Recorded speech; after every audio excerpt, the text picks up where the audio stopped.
আসসালামু আলাইকুম। আজকে আমি চলে যাব দুনিয়ার সকল মানুষের স্বপ্নের জায়গা সুইজারল্যান্ড। আজকে আমি ইতালি থেকে সুইজারল্যান্ড যাব এবং এই ট্রাভেল ব্লগটা আপনাদের সাথে শেয়ার করব। তো চলুন আমরা দেখে আসি কিভাবে আমরা ইতালি থেকে সুইজারল্যান্ড ট্রাভেল করি। Let's go. তো আমরা তিন বন্ধু মিলে ডিসাইড করলাম আমরা চলে যাব সুইজারল্যান্ড একদিনের জন্য ট্যুরে। তো যেহেতু আমরা সুইজারল্যান্ড যাব আমাদেরকে টিকিট কাটতে হবে। এখানে অপশন হিসেবে আছে প্লেন, ট্রেন এবং বাস। আমরা চাচ্ছি বাস দিয়ে যেতে, কারণ যদি প্লেন দিয়ে আমরা চলে যাই ডাইরেক্টলি সুইজারল্যান্ডে তাহলে আমরা যে ভিউটা আছে সেগুলো আমরা দেখতে পারবো না এবং আপনাদের সাথে শেয়ারও করতে পারবো না। তাই আমরা ডিসাইড করলাম আমরা চলে যাব বাস দিয়ে, তাহলে আপনাদের সাথে শেয়ার করতে পারবো পুরো ভিউটা এবং আমরাও এনজয় করতে পারবো। যেহেতু বাস দিয়ে যাব আমার কাছে মনে হয় ফ্লিক্স বাস বেস্ট কমফোর্টেবল হবে আমাদের জন্য। তাই আমরা তিনজন মিলে ডিসাইড করলাম আমরা ফ্লিক্স বাস দিয়ে যাব মিলান থেকে সুইজারল্যান্ডের জিউরিক শহরে, কারণ জিউরিক শহর তাদের রাজধানী এবং জিউরিক শহরে যাওয়ার জন্য মানুষ পাগল বলতে পারেন। তিনটা টিকিট আমরা কিনলাম ফ্লিক্স বাস দিয়ে যাওয়া এবং আসা একদিনের জন্য। তার কস্ট পড়ছে মাত্র 96 থেকে 100 ইউরোর মতো। সেটা খুবই চিপ এবং টিকিটটা খুবই এফোর্ডেবল হয়েছে আমার কাছে মনে হয়। যেহেতু মিলান থেকে সকাল 8:20 আমাদের বাস ধরতে হবে, তাই আমি সকাল 6টার সময় অ্যালার্ম দিয়ে ঘুম থেকে উঠে পড়ি। ঘুম থেকে উঠার পরেই প্রথমে ব্রাশ করে এবং ফ্রেশ হয়ে আমি ভালোভাবে রেডি হয়ে চলে যাই মেট্রোর উদ্দেশ্যে, কারণ আমার মেট্রো দিয়ে যেতে হবে আমার বাস স্টেশনে। বাস স্টেশনে যাওয়ার পর আমাদেরকে সুইজারল্যান্ডের বাস ধরতে হবে, কারণ মেট্রো টিকিট ছাড়া দিয়ে মেট্রোতে উঠি এবং মামুরা ধরতে পারে আমাকে মিনিমাম 100 ইউরোর মতো ফাইন দিবে। সেটার বই আমি টিকিট কিনে নিলাম 2.20 ইউরো দিয়ে, যেটা বাংলাদেশি টাকায় 300 টাকার মতো। শুধু একবার ট্রাভেল করতে পারবো, 90 মিনিটের সময় আছে। একটু অপেক্ষা করার পরেই মেট্রো চলে আসলো এবং আমি মেট্রোতে উঠে পড়ি। আমার এখন অনেক দূরে যেতে হবে, প্রায় 15 থেকে 20 স্টপ পরে আমাকে নামতে হবে।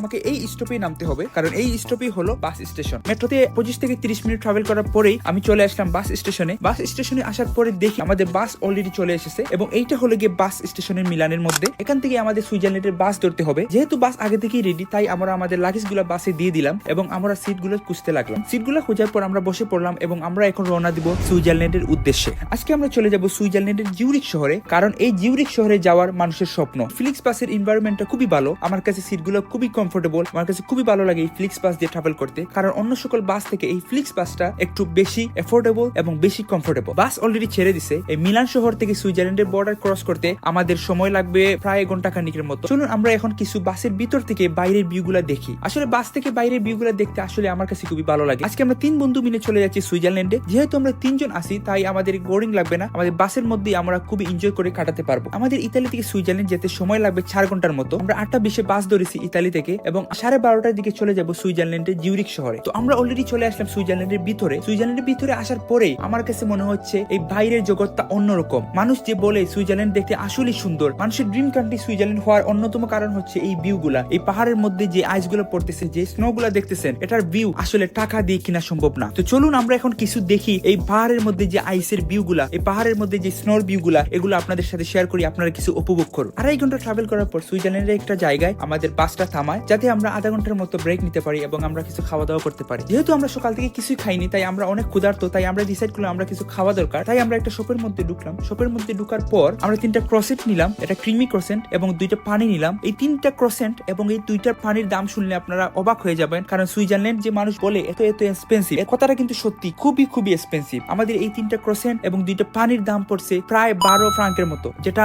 ইউরোতে কনভার্ট করলে আপনার 14 ইউরোর মতো হবে এবং বাংলাদেশি টাকায় কনভার্ট করলে সেটা 2000 এর কাছাকাছি হয়ে যাবে। এই 3টা ক্রসেন্ট এবং 2টা পানি যদি আমরা ইতালিতে কিনতাম তাহলে এর হাফ দাম হতো, কিন্তু যেহেতু আমরা সুইজারল্যান্ডে কিনতেছি তাই এটার দাম এখন ডাবল হয়ে গেছে। একটু ব্রেকের মধ্যেই খাওয়া দাওয়াটাও সেরে নিলাম। খাওয়া দাওয়া শেষ হওয়ার পর আমরা আবার বাসে উঠে পড়লাম। এখন আমাদের সময় লাগবে সুইজারল্যান্ডের জিউরিক শহরে যেতে ঘন্টা থেকে 1.5 ঘন্টার মতো। এই 1.5 ঘন্টার মধ্যে আমরা চলে যাব সুইজারল্যান্ডের অন্যতম শহর জিউরিক। এই সুইজারল্যান্ডের যে জিউরিক শহর দেখার মানুষের স্বপ্ন, আজকে আমরা এই সেই স্বপ্ন শহর আপনাদের সাথে তুলে ধরবো। অলরেডি আমরা চলে আসছি সেই সুইজারল্যান্ডের জিউরিক শহরে। 4 ঘন্টা ট্রাভেল করার পর 12:30টার দিকেই এক্সাক্টলি টাইম মতোই আমরা চলে আসলাম আমাদের গন্তব্য স্থানে। এই যে ভিউটা দেখতে পারতেছেন, এই ভিউটা হলো সুইজারল্যান্ডের জিউরিক শহরের বাস স্টেশনের ভিউ। সুইজারল্যান্ডের এই ওয়েদারটা আসলে অনেক ভালো, আমার কাছে মনে হয় সুইজারল্যান্ডের ওয়েদার বেস্ট ওয়েদার। যেহেতু আমরা চলে আসছি সুইজারল্যান্ডে, আমাদের নেক্সট ভিডিওতে আপনারা দেখতে পাবেন এই জিউরিকের পুরোটা শহর, এই জিউরিকের নানা ধরনের জিনিসপত্র এবং এই জিউরিকের অজানা কিছু তথ্য এবং আমরা যে হোটেল বুক করেছি সেই হোটেলের ভিউটাও আপনারা দেখতে পাবেন নেক্সট ভিডিওতে। ততক্ষণ পর্যন্ত ভালো থাকুন, দেখা হবে। আসসালামু আলাইকুম।